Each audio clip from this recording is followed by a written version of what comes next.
I'm going to reveal to you something that no other buyer's agent talks about. And I'm not just putting fluff here. I'm going to show you what I do to find a hotspot. I find a key location to make an informed decision and say, you know what, I'm going to invest in here and I'm going to get my clients to invest in here. Okay, I'm going to show you the level of detail, but I'm not going to show you what we're doing currently here in 2024. I'm going to show you what I was doing in 2020, 2021, around then. Okay, and why I want to go back is because that's where, we started the business in 2020. Okay, that's where we started this level of detail, and ever since then it's been evolving. But I'm going to share with you what you need to do, because this worked, and I'm going to pick a market when we were investing in 2020. Okay, a place called Bundaberg.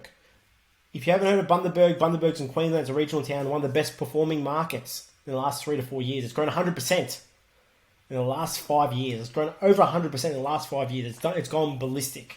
Okay, so why I'm sharing this is because in 2020, that's when I said this place is going to boom for a number of reasons. And I'm going to share with you what I did to find this location. So let's get into it, and let me share with you some of the things. So I like to store everything on a hard drive. I look at it, I store it, and I put stuff there, and I take notes. Okay, so there's a lot of folders here, but let's get into it, and I'll kind of run you through some of the projects here. So as you can see, I create documents, and I like to list out all the infrastructure projects that are coming to a market. Okay, so here's one of them.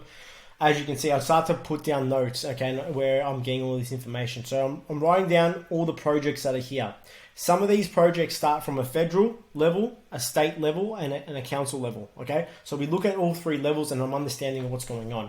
And I'm taking notes, okay, as you can see here. Taking screenshots, I'm putting links there, I'm putting headlines, and I'm putting some snapshots about what's going on and what these projects are doing. As you can see, this list is pretty big. It's 15 pages long of just information, okay? Recording, putting links, putting my own comments there, and understanding what's going on. So this is how I start quickly, just for high level overview of everything, what's going on, and I'm putting as many notes as possible, as you can see here. Okay, there's a couple of pages of these projects that I've got. I'm just going to delete some of these pages, and so I go through this. Now, what I do after that, okay, or what I'm doing at the same time, I should say, I'm getting reports. Okay, so all this information, some of these I'm getting reports, and I'm storing all the reports. As you can see, I'll give you some examples. I got this from the Bundaberg Council. There's a new aqua centre, okay, that was getting done. It's already probably completed now in Bundaberg.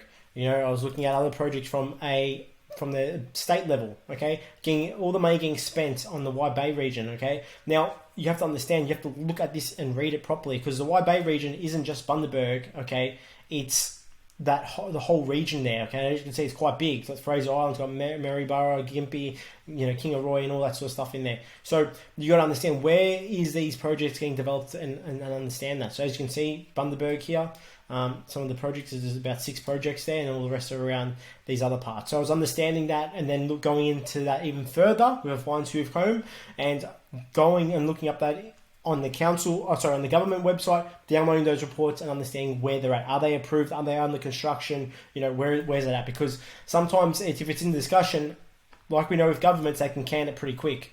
Other projects here, as you can see here, this is understand the list of projects, the money getting spent on certain sectors, okay, and then the amount of money getting spent, and understanding the budget there, okay. So I'll read these things. Some of these documents are 80 pages long. You need to go through them. You need to understand what's going on, okay. As you can see, there's a lot of money getting spent. This one here, this project, this document here was amazing, 20 pages long, but $4.2 billion getting spent in the economy, okay.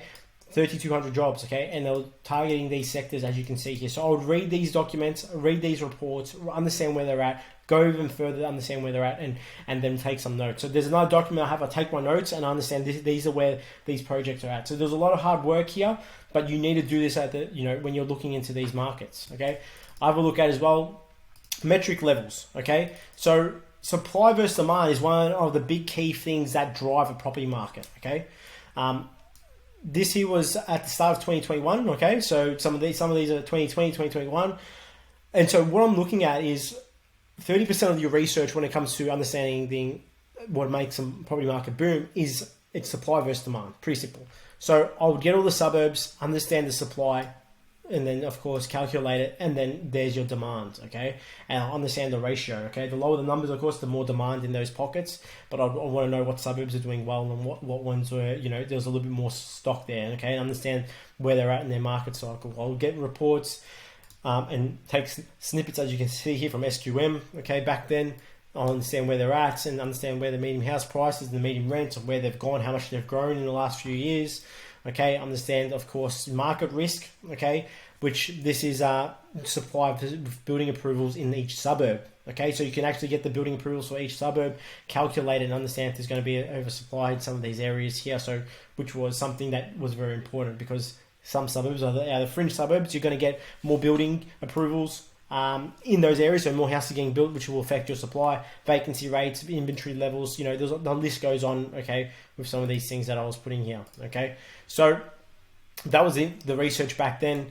There's a lot more information there as well. Some other things here of other value projects that are coming into the market. So there's a lot there. Okay, and so why I want to share this with people is so they understand what they need to do. So if you're out there and you're wanting to get into the market, you want to find the next place, and you're data savvy and you love this type of stuff, okay, this is what you need to do. Okay, don't just get the news articles of what they say online. Hey, there's $1 billion project coming in, a new hospital. Okay, have a look. Is it been approved? Is it under construction? Okay, is it just in discussions? Because if it is just in discussions or hasn't been approved, it's all fluff. Okay, it's not solid. So you need to find these things out and understand. And then I used to get another book. Okay, this is a book that I use for other things, but you would get a book and then write all these things down. Okay, you would write it all down and understand what is in concrete. Okay, and I would use documents. You don't have to use a book, but you can use documents. Put the links in there as well. Understand that where everything's at. Calculate it. You know how much money, how many jobs are getting created, and understand that. Now, this is a lot of Google searching, going through government websites, local council websites, other news articles, okay, going through ABS data, going through ID profiles, going through, Seek.com and all the Indeed.com, and looking, understanding jobs and other programs as well, and other articles that we get as well from online. Resources like, the Regional Institute of Australia, this name, one or two here. So these are things that you need to do to understand where these markets are moving. Pop Track, there's another one as well. You used to get a lot of information from them as well. Hotspotting reports also. So hopefully this gives you clarity, okay? Hopefully it gives you an understanding what you need to do. It's not just, this is what they said, on TV here or on a current affair, and they said, this market's booming. No. You need to understand why is it booming? That's the question you should ask yourself. Why? What's going on? What's happening in this market? And you want to get there before you hear the why from everyone else going, this market's going crazy. You need to find that out before, because you've missed the boat probably when you hear that. So hopefully you got value from this. And if you did, please leave me a comment saying, I want to know, Frank, what you do when you find something like a project, and the next steps of what you have to do to get there, to understand if it's, if it's the right investment or not. And if it's, approved or not from the council or from the government, or maybe something else about research. If you leave me a comment here down below, okay, and you let the team know, we will create content for you, okay, completely for free on how to do certain things, okay? I'm not going to shy away and say, no, we're not going to share anything with you. If you leave a comment, okay, leave a review and tell us, hey, Frank, can you tell me X, Y, and Z, or how to do X, Y, and Z? I will show you. If you do not ask, you will not receive. And I'm a big believer on that. But I don't know if people don't watch these videos and leave comments. So if you're watching this, leave a comment if you want to know more. Like this video if you did get value from it as well, because then it shows that people are liking these type of things, and I will do a video on this, if not a podcast on this, where I can go into further detail. Okay, so thank you again if you have watched this, and thank you if you have left a comment, and thank you if you have liked the video.